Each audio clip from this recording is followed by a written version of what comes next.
tu as beaucoup insisté sur l'anticipation. Donc, un pourquoi. Un autre pourquoi présent, pourquoi communiquer. Alors en fait, au cours des réflexions que nous avons menées, donc le groupe de pilotage, le groupe de réflexion, il est apparu que il y a la nécessité d'anticiper est évidente, mais il y a également le constat que l'anticipation est faible.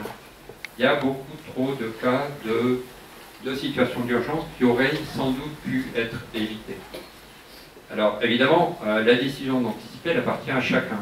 Ce qu'on a pensé, c'est qu'il était probablement utile d'aider cette décision en toute autonomie, en toute responsabilité, à un âge où décider est facile, possible, anticiper est facile et possible, à condition d'avoir été sensibilisé et d'avoir pris en compte les éléments d'enjeu. Donc c'est l'objectif justement de cette partie du projet qui est la partie, en fait la première partie qui est communication et sensibilisation. Donc, je voudrais inviter Nicolas Poirel à nous parler de ça.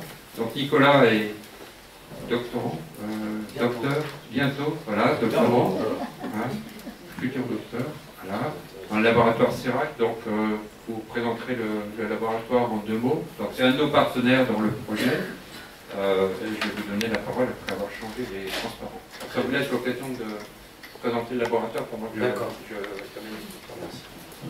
Donc le laboratoire CERAC, en fait, qui fait partie de l'université Grenoble-Alpes, c'est un laboratoire de recherche en sciences de gestion, dont le marketing fait partie de ces sciences de gestion. Et je vais vous présenter juste après notre équipe, en fait, qui évolue dans une discipline qu'on appelle le marketing social. Donc j'ai un slide pour vous expliquer un petit peu plus en quoi ça consiste. Donc voilà, donc moi... Alors donc ce soir, moi je vais vous parler de l'aspect communication du projet. Donc la communication persuasive à destination des seniors, avec pour problématique donc l'anticipation de l'adaptation de l'habitat. Donc avec nos partenaires, donc en collaboration avec nos partenaires Alerte, AUEG et la communauté de communes Pays du Grésivaudan. Donc nous sommes partis en fait d'un constat qui est celui d'un paradoxe entre ce souhait qui est exprimé, comme le disait Claude Fage, par la majorité des Français de vieillir chez soi, alors même qu'on observe en fait très peu de logements adaptés au vieillissement. Donc c'est environ 6% de logements adaptés au vieillissement dans le parc immobilier français, qui est très en deçà des moyennes européennes, avec par exemple des pays comme le Danemark qui sont à 16% il me semble. Donc ce constat, ce paradoxe, montre bien la nécessité d'arriver à convaincre, à sensibiliser les personnes concernées, puisque l'adaptation arrive, comme disait M. Fage, souvent trop tard. Donc, de cet état de fait, on peut se demander pourquoi. Donc, bien sûr, il y a tout un tas de raisons qu'on pourrait avancer, mais donc nous, notre équipe, ce qu'on a voulu avancer, c'est l'aspect en fait de la communication qui serait peu efficace, donc communication à destination des personnes âgées.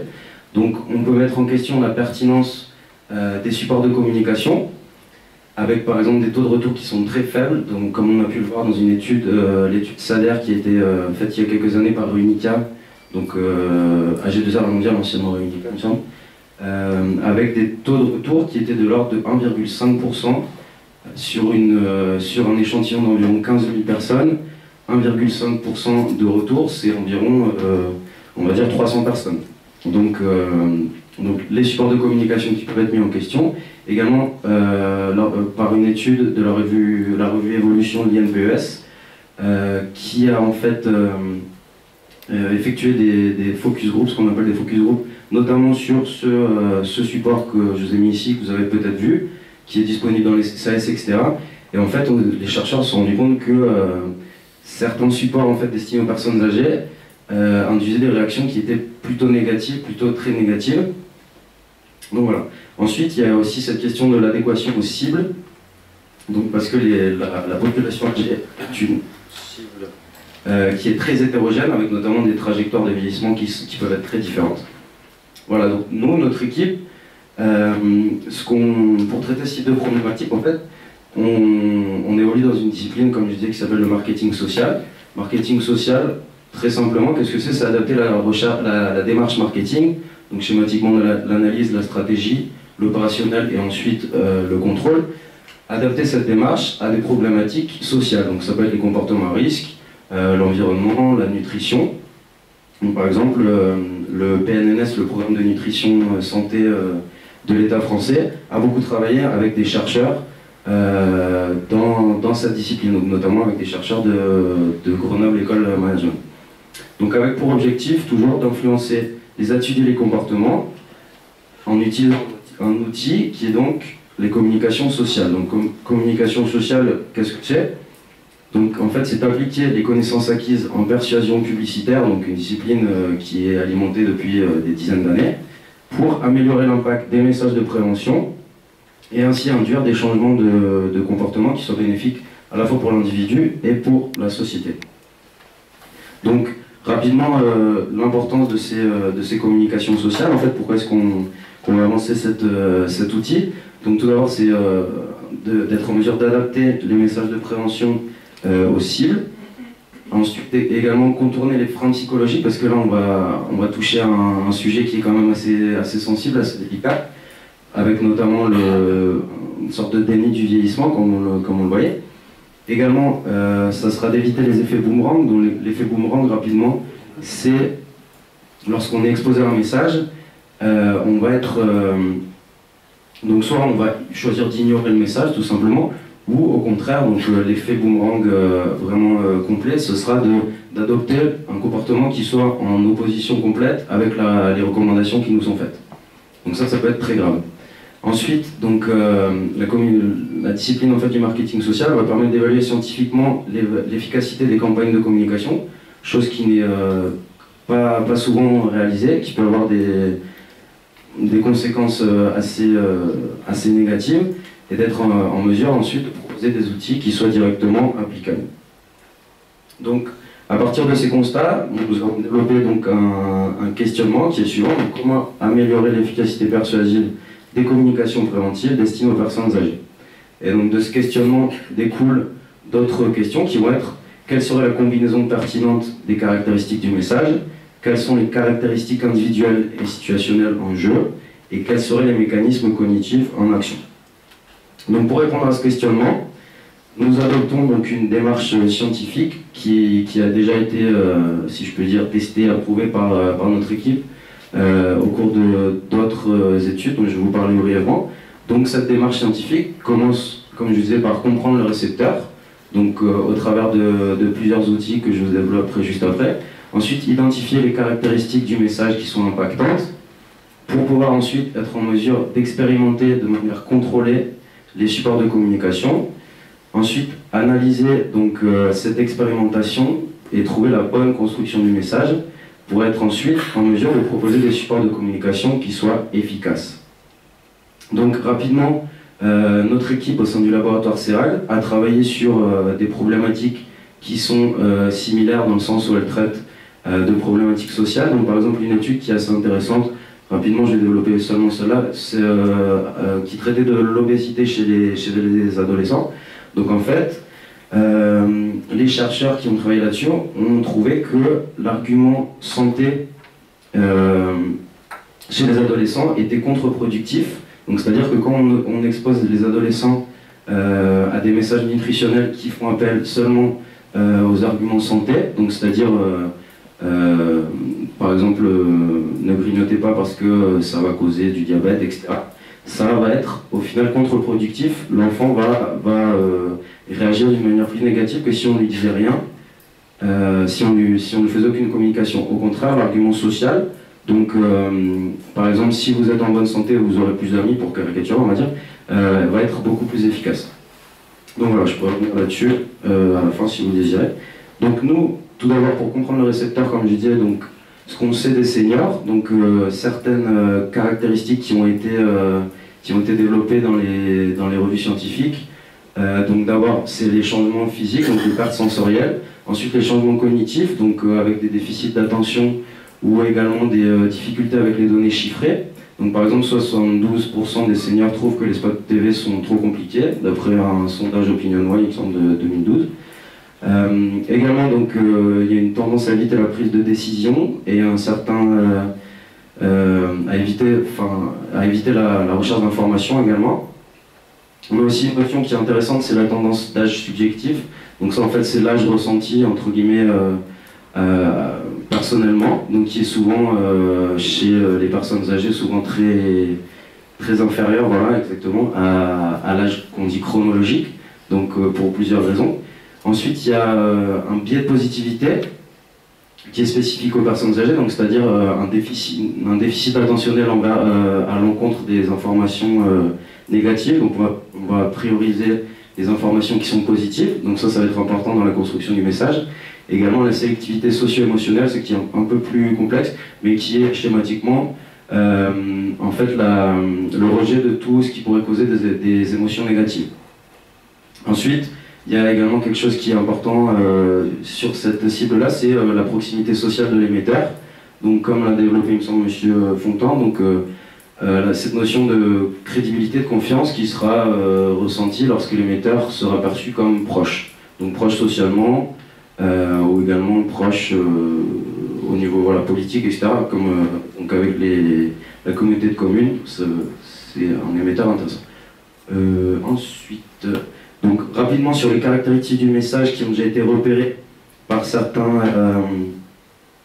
travaux en fait, par certains travaux scientifiques. Donc il y a le cadrage entre les gains et les pertes. Donc ça rapidement en fait c'est axer le message plutôt sur les gains qui pourraient être obtenus en effectuant un comportement, en adoptant un comportement, ou au contraire cadrer en fait, centrer le message sur les conséquences négatives qui pourraient être subies si l'on ne conduit pas une recommandation qui nous est faite. Ensuite, il y a l'argument santé sociale, comme j'ai développé juste avant. Également, une notion intéressante, c'est le niveau de représentation concret, abstrait. Donc, voir si le message, on va centrer plutôt sur le comment réaliser une recommandation, ou plutôt sur le pourquoi. Ensuite, il y a également l'orientation régulatrice, promotion, prévention, que je vais passer rapidement, parce que j'ai peur d'être en retard. Alors voilà, donc nous, notre méthodologie, dans cette... ça va 5 minutes. Je parle vite. Il y a des points qui... Non, mais écoutez, rapidement, l'orientation régulatrice, promotion, prévention, qui est intéressante, qui a été développée d'ailleurs dans cette étude sur l'obésité, c'est donc la prévention, en fait, c'est, on va dire, prévenir un comportement. En fait, je ne vais pas grignoter, si on prend l'exemple du grignotage, allô, c'est bon. Donc par exemple, je ne veux pas grignoter parce que je veux éviter d'être malade, on va dire, et la promotion, ça va être au contraire, je ne veux pas grignoter parce que je veux être valorisé socialement, on va dire. Donc c'est à voir si on veut éviter quelque chose ou on veut au contraire obtenir quelque chose. Donc c'est une caractéristique du message sur laquelle il est intéressant de jouer. Donc nous, notre méthodologie, donc c'est, voilà, comme je disais, une approche expérimentale qui sera scientifiquement contrôlée, donc avec une première phase qui est actuellement en réalisation, qui se base sur des entretiens individuels, donc qui sont réalisés sur la base d'une liste de contacts que nous ont fournis donc nos partenaires, donc messieurs Fage et Fontan, donc des personnes qui résident sur la vallée du Grésivaudan, qu'on a rencontrées, donc que j'ai rencontrées ces 2 dernières semaines. Pour en fait mener des entretiens qu'on appelle donc semi-directifs, donc qui ne sont pas un questionnaire avec c'est désagréable, j'imagine, non ? Ça va.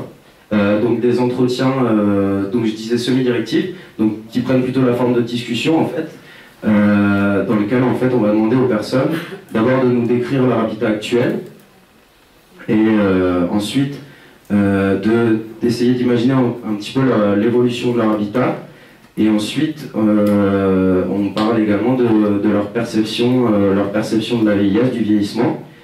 Et donc à partir de ces entretiens, en fait, on va essayer de comprendre les freins, les motivations à l'adaptation de l'habitat, et donc à la suite de ces entretiens et grâce à leur analyse, également la revue de la littérature qui est disponible sur ces points, on va être en mesure de commencer la seconde phase, qui est celle de l'expérimentation. Donc cette phase d'expérimentation qui va commencer bien sûr par la conception de supports de communication avec les éléments qu'on aura pu rassembler dans la première phase. pour expérimenter ces supports donc sur le territoire du pays du Grésivaudan, pour être ensuite en mesure de trouver la bonne combinaison des caractéristiques, pour ensuite, dans une dernière phase, qu'on peut imaginer, effectuer une diffusion plus large et être en mesure de généraliser en fait les résultats qu'on a obtenus dans la seconde phase. Donc généraliser, c'est intéressant puisque, bien sûr, on travaille à l'échelle d'un territoire qui a ses spécificités. Par exemple, ce qui ressort des premiers entretiens sur lequel on pourrait jouer, c'est vraiment quelque chose que je pense qui pourrait être spécifique à la vallée du Grésivaudan, c'est un attachement en fait à l'environnement. Donc l'environnement, ça peut être la vue, le panorama, l'accès à la nature qui est quand même très proche. Et donc ça, typiquement, dans la généralisation, c'est quelque chose auquel il va falloir faire attention, puisque c'est peut-être quelque chose qui est vraiment spécifique au pays du Grésivaudan, qui est quand même un pays assez, assez joli, assez ancré dans la nature. Voilà, en conclusion rapidement, petite chronologie. Donc actuellement on est en phase de collecte. Au mois de juin, juillet qui approche, on va commencer à réfléchir à la réalisation des supports, pour ensuite en septembre être en mesure de les concevoir en collaboration avec donc nos partenaires, la communauté de communes et Alerte, pour ensuite à partir de novembre lancer la phase expérimentale, donc l'envoi des supports de communication aux ménages de la vallée du Grésivaudan, et être ensuite en mesure de présenter des résultats donc plus tard en juin 2017. Voilà. Merci de m'avoir écouté.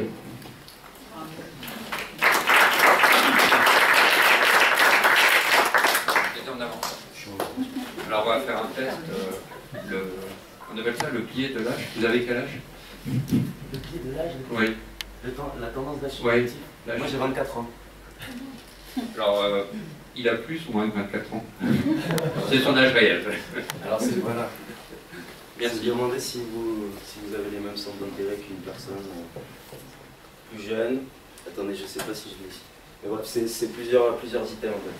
La tendance d'âge subjectif, en fait, c'est vraiment se demander, par exemple, si vous pensez, voilà, quel âge vous vous donnez au fond de vous-même, si vous trouvez que vous avez les mêmes centres d'intérêt qu'une personne qui soit plus jeune, plus âgée, est-ce que vous trouvez que vous faites dans la vie quotidienne des choses comme si vous aviez plutôt 50 ans, plutôt 60, plutôt 70, et également une question sur l'état de la forme physique en fait de manière générale. Donc en fait c'est vraiment quelque chose d'auto-perception. Donc c'est assez intéressant.